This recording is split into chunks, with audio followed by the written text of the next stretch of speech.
This story is been repeated so many times that people think that this happened at the San Diego Con, but it didn't. The 1972 World Science Fiction Convention, I had just had my first comic book published by Ken Kruger, and that was the story about the monster from the sewers, the Turd.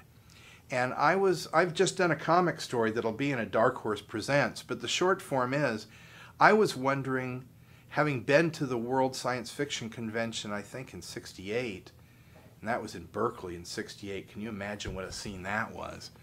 I mean, the women in the costume ball that would go up naked with a little glitter on their chest going, I'm Princess Thipdar or whatever, and it was like, wow.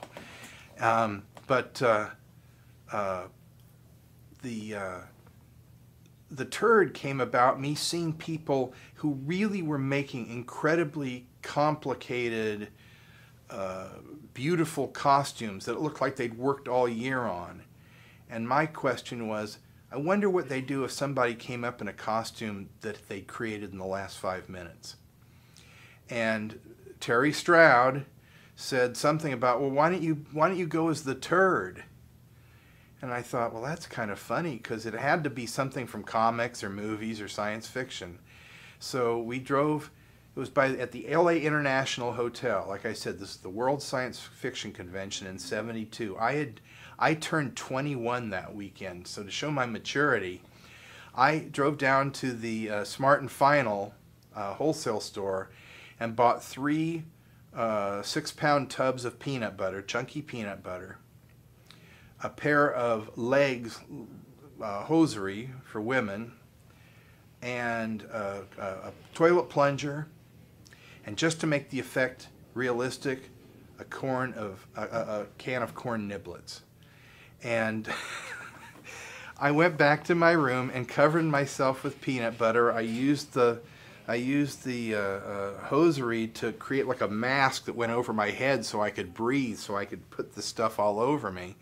And I went down with Terry acting as my handler and another fellow with the brandishing the plumber's helper. Oh, and I also put like bits of toilet paper hanging all over it. Well, I never realized that this stuff would melt. And I couldn't see very well either. So I'm like, you know, the place had not that I know this from experience, but what I always hear referred to as French whorehouse wallpaper with the flocked stuff on the foil.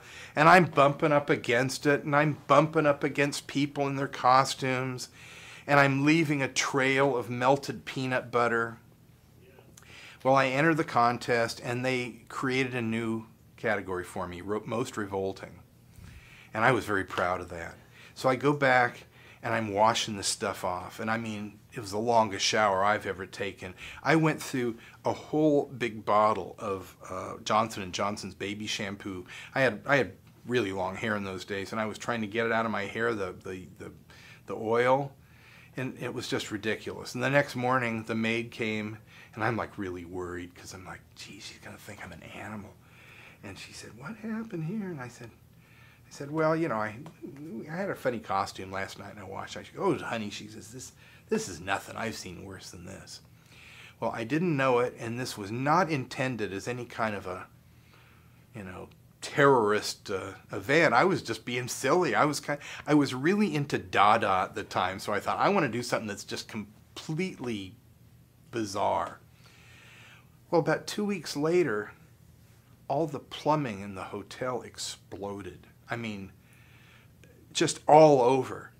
And they came back to the convention. I guess it had been the last big convention there. They said, the pipes are full of peanut butter. And they charged the convention thousands of dollars to pay for the damages. So to this day, at the World Science Fiction Conventions, which still occur every year someplace, no edible costumes. So, and you know, people have forgotten it was me, to the point where I've been with other people and they're talking about, you know, legends of fandom, and they mention it, and I go, what kind of an asshole would do that? They don't even know it's me. So now you've blown my cover once again.